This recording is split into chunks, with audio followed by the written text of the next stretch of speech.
Yeah, everyone. they So- released all of them.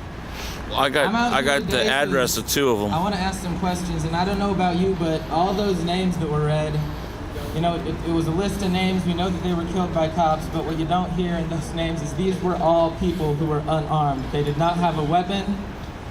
They were standing in front of someone who was sworn to protect and serve them, and they were gunned down. Juanis was on his knees when they shot him. I mean, we saw the video out of Florida of the man crawling on his hands and knees getting shot down. This isn't just a Portland problem, it's all over the place, but it's happening in our community, and that was just way too many names to listen to know that that was a child, that was a father, that was a mother, that was a sister, a daughter, and they're dead. Think about your son, think about your relative, think about your best friend who was unarmed and shot down and killed. It's unacceptable. It's completely unacceptable. So I want to know why our mayor is still going around making the rounds, meeting his heroes from San Antonio, who's the mayor, working his way through the Democratic Party, making all the right rounds when his city is suffering, people are dying in the streets, the cops are executing unarmed children. Why is that more important? Why can't he do what Joanne just said she was going to do and spend morning, day, night, evening, whatever it took to figure out this problem? What is the problem that is happening? Why are the police executing people? Why are they resorting to unnecessary violence? Why does it keep happening over and over and over again? Yes, we have individual policemen who are bad, like Darrell Shaw, who just got an article written about them, who shot someone, who beat someone, has numerous complaints against them. 4 of the police officers involved in this shooting, in the past, 4 of them, multiple complaints against them. One of them was involved in another shooting. This just keeps happening over and over again. The man who executed Juanis Hayes had also executed another person who was suffering from a mental crisis. Why does this keep happening over and over again? Well, maybe it's because they keep these officers who are problem officers. Why are they still on the force? When someone is a danger to the community, why do you keep sending them out into the community? It's a pretty easy problem to solve, and with all the problems here in Portland, the housing crisis that's happening, the problem with racism in the police department, all of these things, something that seems pretty easy is to pull out the broken gear. Why isn't it happening? Where does the buck stop? Whose responsibility is it? Is it the responsibility of the immediate captain? Like the guy in charge of Vice, the Nazi? Exactly. Why do we have people like that running departments in our police bureau? What is going on? Who is going to fix this? If the people in office right now are not going to fix it, then we need new people in charge. And if this system cannot fix it, we need a new system.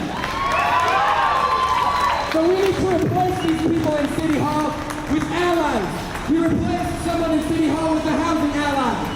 Now we need to replace someone in City Hall with an ally for the people. Joanne, we need to replace someone in City Hall with an ally for our Peaceful, don't shoot nobody. Julian, we have... Yeah, don't shoot anyone. ...who are better than the ones who we have here.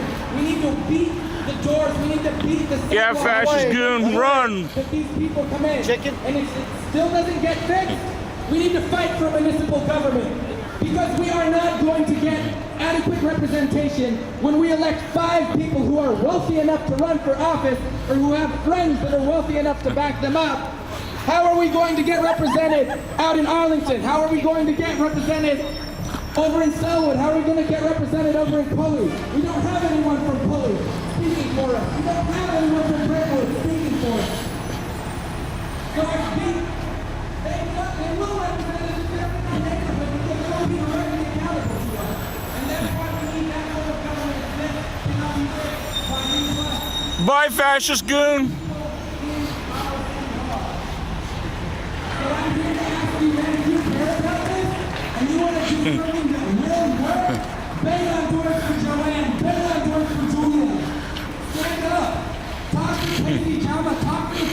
who have your interests at heart, not their political contributors. That's how we change America, and we start right here. We're drawing Homeland Security. And next up, we have Lee from Boots Ground.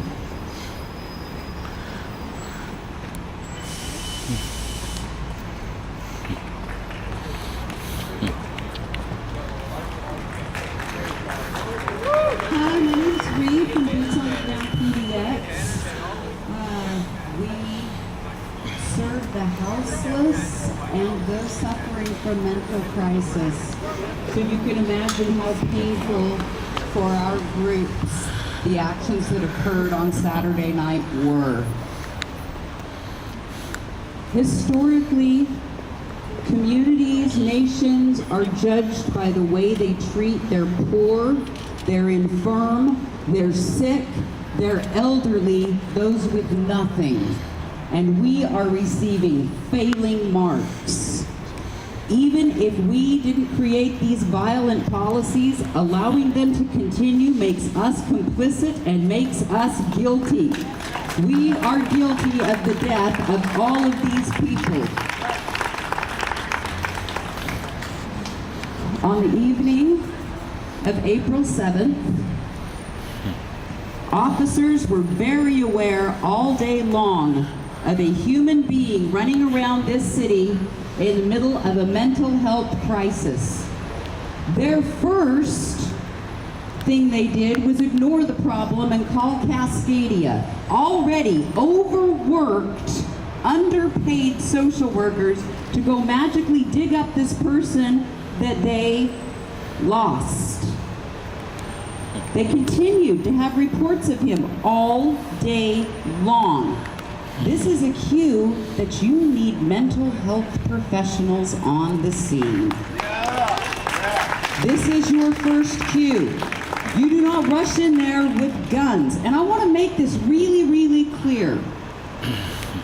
I didn't know this guy.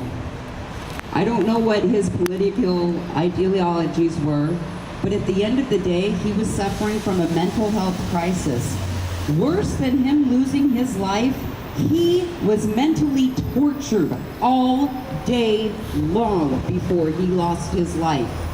He was chased all day long by militarized police with guns, intent on causing him harm. Now, perhaps they didn't really intend it, but everything is choices. And every single choice that led up to the events of the night of April 7th were bad choices. Every one of them. This is a management problem. When I go into a restaurant and the restaurant's filthy and my burger wasn't the way I wanted it and they gave me some nasty ass fries, do I look at the dude behind the counter? No, I'm looking at management. And that's where this ends. Now I want to point out that the city is in violation of their consent decree with the DOJ as relates to the way they treat their mentally ill. They are non-compliant. I don't see it getting better. I don't want another agreement. I want Chief Outlaw to be given as much power as she should have so we can give her a go. As far as Ted Wheeler asking for more police. No! On his own Facebook page, he said crime is down. WTF? So if you've got magical funds for some more police, why don't we go ahead and get them some harm reduction training and some trauma-informed service help? That's what's needed. More caring, not more guns. I personally believe the police officers should have to have a social worker's license. That's just my personal belief. They've got no business running around like cowboys on the street. This is not the Wild Wild West. This is Portland, Oregon, and we don't roll like that. Thanks for listening to me, and go out. Please serve the houseless community. When you see somebody in a mental health crisis, please don't call the police. Do not call the police. They will die. Thanks for listening.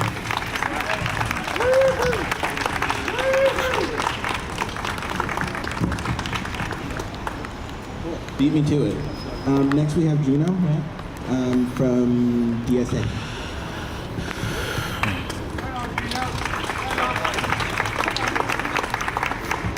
We are here because John L. Fritz did not deserve to be murdered by the police. Terrell Johnson did not deserve to be murdered by the police. Juanis Hayes did not deserve to be murdered by the police. Last weekend, before we knew John L. Fritz's name or the names of the officers involved, the capitalist media was rushing to print quotes calling the murder justified.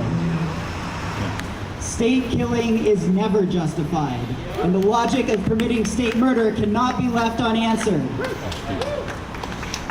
Millionaire Mayor Ted Wheeler is asking for tens of millions of dollars to hire almost 100 more cops. If the only answer that he has to the city's problems is to throw more men with guns at it, then that is a failure of leadership. More police interactions puts the public, especially our black and brown public, at risk. And no amount of cops will ever be adequate to respond to a mental health crisis. The way forward involves understanding that what we face here is related to other struggles. Since 9/11, U.S. police have increasingly trained in military tactics through training and exchange programs with military advisors from the Israeli IDF, the same force that last week shot and killed dozens of unarmed protesters and uniformed press in Gaza. Yeah. Fucking joke. The police response Yeah, in G4 Ferguson security is with the tear security in gas, charge of the dogs, courthouse. and snipers Or looked like a war City Hall, I zone, mean. and not by accident. Those guys are pathetic. They Several are. of the law enforcement agencies involved had trained with Israeli security forces. And this week, the media is beating the drums of war with Syria, just like in the run-up to the invasion of Iraq in 2003. And this morning, Theresa May in England declared her support for Trump's bellicose tweets. We must refuse the rhetoric that makes it okay for police to shoot us in the streets here and for the military to bomb black and brown bodies in Syria, in Yemen, and around the world. We must denounce colonial, imperial, racist violence around the world, including right here in Portland, because we understand that it's all connected by a murderous logic that values money more than life. And at the same time that we say no to dropping million-dollar bombs in Syria, we must say no to Ted Wheeler's police budget request here in Portland. So I hope to see you all at the Budget Forum next Tuesday. We say no to state murder, and we will keep saying it until we all are free.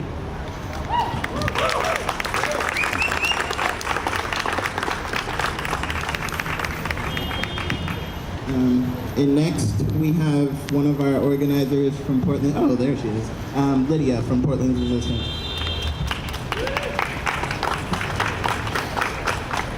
Hi, my name is Lydia, and I've been with the Portland Resistance for almost a year now, over a year now. I grew up here in Portland, and I'm very proud of my city, and I'm so happy to see you all out here today to support us in this journey to reforming and revolutionizing our city into something that is better. Everyone has said basically everything I wanted to say.